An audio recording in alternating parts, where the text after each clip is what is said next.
Hey y'all, Camille here with the Capitol Report. Let's get started with industry business. Senate Bill 371 has progressed through the Senate Natural Resource Committee, the Senate floor, and was stopped in the House Natural Resource Committee last Wednesday. Senate Bill 371 by Senator Brett Allen decreased the threshold where former operators can be held liable for orphan wells. It would make a greater amount of companies who have sold or will sell their property liable for activities of other companies forever. You want to do 371? Do you want to do 371? Yes, I do.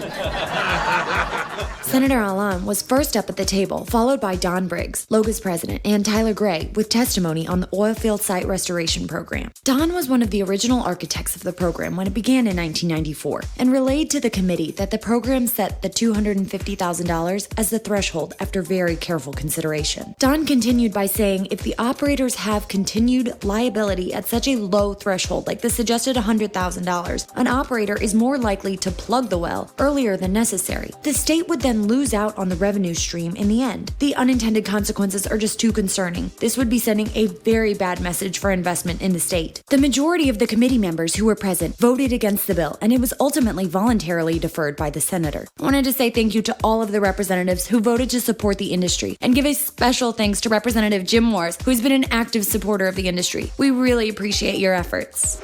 Later that same day, we had a few more bills that dealt with the orphan well program. House Bill 632 and House Bill 819 that I mentioned last week, both sponsored by Representative Jim Morris, were up for deliberation in the Senate Natural Resource Committee. Senator Allen and Representative Morris had their meeting with the Office of Conservation in an attempt to move forward with their legislation, and that is exactly what they were able to do. Let's go over what those bills do really quickly. House Bill 819 sets a schedule for fee increases for the oil field site restoration fund, as you can see here. And next, House Bill 632 provides for the financial security requirement. It puts into law that financial security shall be no less than $2 per foot for less than 3,000 feet. Both bills passed favorably from committee. The amendments have been read and adopted and were referred to the Legislative Bureau.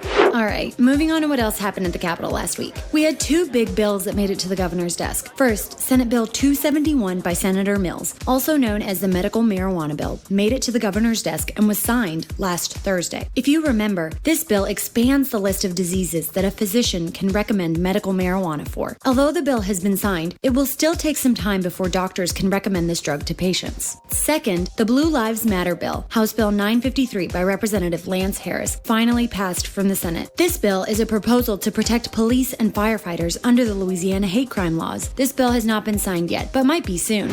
Okay, this is what you can expect for this week. Gifford Briggs, our vice president, will be giving testimony on the importance of the Louisiana severance tax incentives on behalf of the oil and gas industry. The Senate Revenue and Fiscal Affairs Committee has been going through tax incentives to determine the efficacy for each one. In preparation, we have put together a state-by-state comparison of similar incentives, and that information will be made available to the committee upon request, on top of the information that Gifford will be providing while at the table. That meeting should be set for tonight, so make sure you tune in. Don't forget, as we continue this year's regular session, make sure you keep an eye out for news on the oil and gas industry and the 2016 legislative session right here. And please continue to share this video with your colleagues and friends. Until next time, this is Camille Ivy-O'Donnell with LOGA TV.